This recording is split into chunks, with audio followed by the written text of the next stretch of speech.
على بالي كامل تحبوا لا كونتيتي، سورتو اذا خدمتوا هذه الحلوه راح تشد لكم حتى العيد الكبير، تخرج لكم كميه كبيره اصابع الشوكولا بكلاصاج وغومون. السلام عليكم. مع العيد الكبير ما يفريها غير دي غاتو ساكو شوكولا يكونوا خفاف سهلين مهلين وبنتهم كي العاده لهبال تاع الدنيا.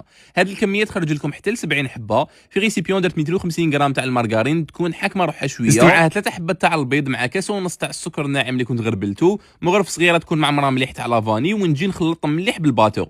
شوفوا هذه العمليه مهمه بزاف انكم تطولوا في هذه العمليه بالباتور حتى وين تشوفوا هذاك البيض جانس مع المارغرين. هنا نروح نجيب كاس الا ربع تاع الزيت كيف ندخلوا غير بشويه ومن طول راني نخلط. راني نقول لكم طولوا في هذه المرحله باش ما يخرج لكمش كامل الزيت من لاباط تاعكم. هنا نبدا نطم بالفارينه مع زوج مغارف كبار تاع الكاكاو وزوج باكيات تاع خميره الحلوه تاع 10 غرام. في الاول بديت نخلط غير بالفوي، ابخي بديت نلم بيديا كيما راكم تشوفوا، نضيف الفارينه غير بالعقل وروحوا غير بالعقل مع الفارينه كيما قلت لكم، ما تنشفوش بزاف لاباط، خلوها طريه.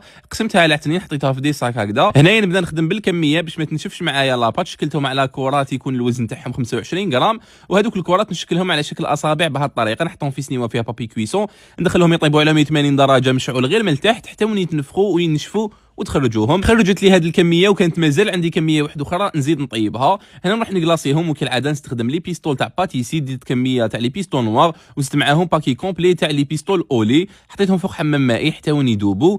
بعدها جيت درت معاهم زوج مغارف كبار تاع الزيت يكونوا معمرين مليح، ونجي ندير اي مكسرات يكونوا محمصين ومريحين في الخشين. خلوا الكلاصاج تاعكم حتى وين يولي دافي باش تبداو تكلاصيو فيهم بهذه الطريقه. شوفوا طريقه الكلاصاج تاعهم بزاف سهله، ترى كاع الحبات وتبداو تنحوا غير بالحبه يخرجوا بزاف شابين سهلين مهلين، يقطعوا كميه كبيره ويوالموا العيد الكبير وبصحتكم.